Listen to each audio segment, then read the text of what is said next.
धर्मलोक में आप सभी धनु राशि के जातकों का हृदय से बहुत बहुत स्वागत है।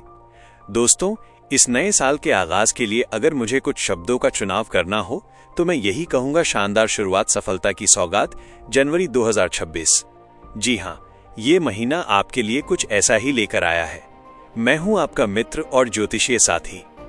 जीवन एक बहती हुई नदी की तरह है और समय की धारा हमें हर पल नए अनुभवों की ओर ले जाती है। जिस तरह जब एक नन्हे पौधे का बीज धरती में बोया जाता है तो उस समय की हवा, मिट्टी और नमी यह तय कर देती है कि वह वृक्ष भविष्य में कितना विशाल बनेगा।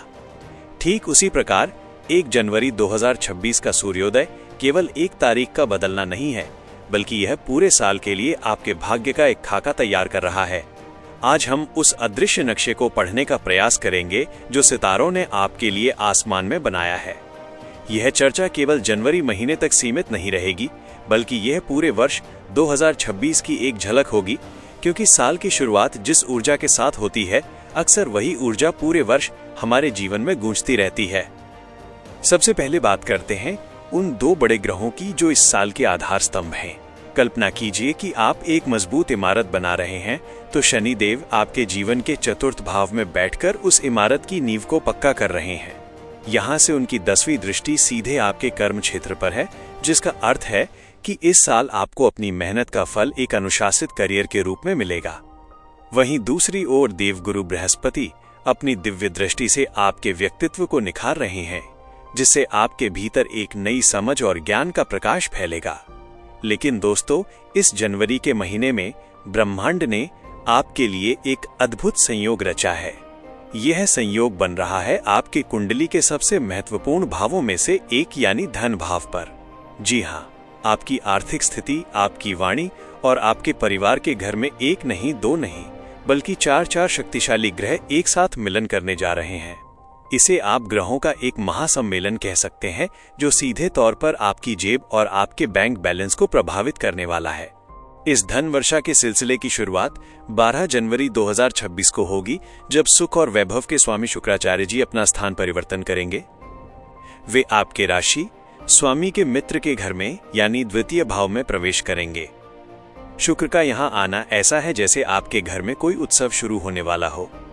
शुक्र केवल धन नहीं लाते, वे जीवन में क्लास और लग्जरी लाते हैं।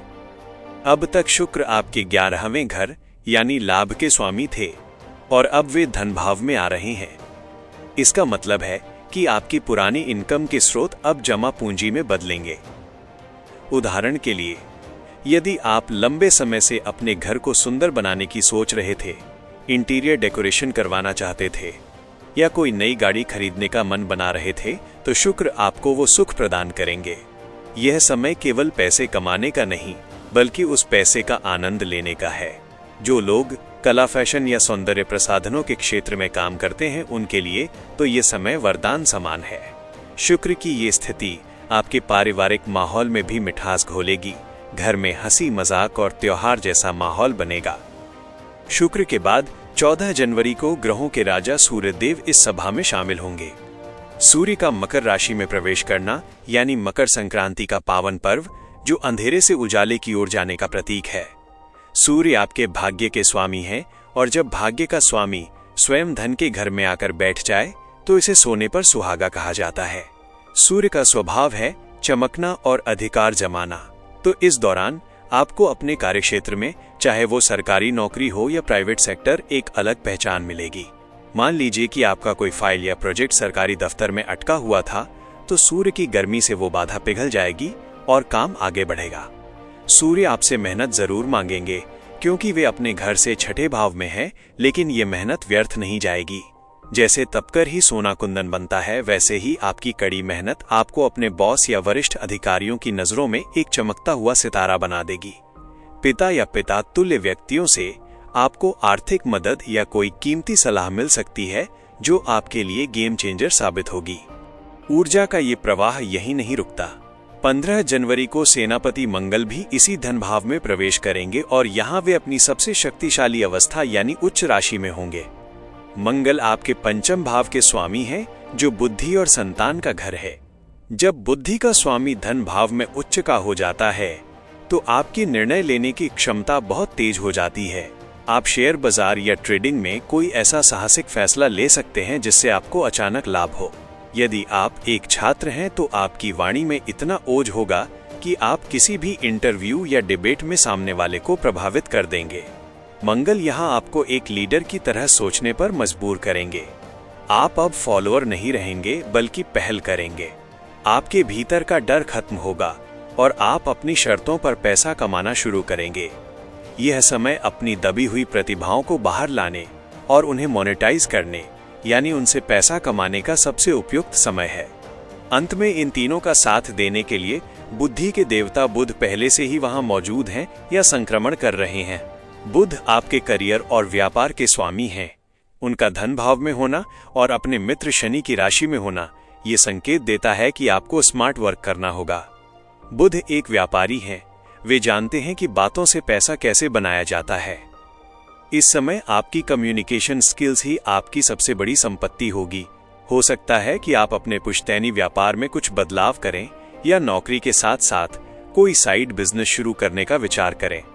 बुध आपको वो लचीलापन देंगे कि आप बदलती परिस्थितियों के अनुसार खुद को ढाल सकें। यदि एक रास्ता बंद होगा तो बुध अपनी चतुराई से आपके लिए दूसरा रास्ता खोल देंगे। ये समय करियर में बदलाव या ट्रांसफॉर्मेशन का है जो अंततः आपको आर्थिक लाभ की ओर ही ले जाएगा। तो दोस्तों, कुल मिलाकर साल 2026 की ये शुरुआत आपको ये बता रही है कि ब्रह्मांड ने आपकी झोली भरने की पूरी तैयारी कर ली है। शनि आपके कर्म को साध रहे हैं और बाकी 4 ग्रह आपके धन को बढ़ा रहे हैं। लेकिन याद रखिएगा, ग्रह केवल अवसर देते हैं, उन अवसरों को पकड़ना आपका काम है। आलस्य को त्याग कर सूर्य जैसी ऊर्जा और मंगल जैसे साहस के साथ अपने लक्ष्य की ओर बढ़िए। सफलता आपकी प्रतीक्षा कर रही है। मुझे पूरी उम्मीद है कि ग्रहों का ये विश्लेषण आपको अपने जीवन की योजना बनाने में मदद करेगा। यदि मेरी ये कोशिश, मेरा ये समझाने का तरीका आपके दिल को छू गया हो तो इस वीडियो को लाइक करके अपना प्रेम जरूर व्यक्त करें। आपके विचार कमेंट बॉक्स में पढ़कर मुझे बहुत खुशी होती है, इसलिए लिखना न भूलें। और यदि आप धर्मलोक परिवार से अभी तक नहीं जुड़े हैं तो सब्सक्राइब का बटन दबाकर इस आध्यात्मिक यात्रा में हमारे साथ शामिल हो जाएं। इसी मंगल कामना के साथ कि ये वर्ष आपके जीवन में ढेर सारी खुशियां और समृद्धि लेकर आए, मैं अब आपसे विदा लेता हूं। आपका दिन शुभ हो। हर हर महादेव।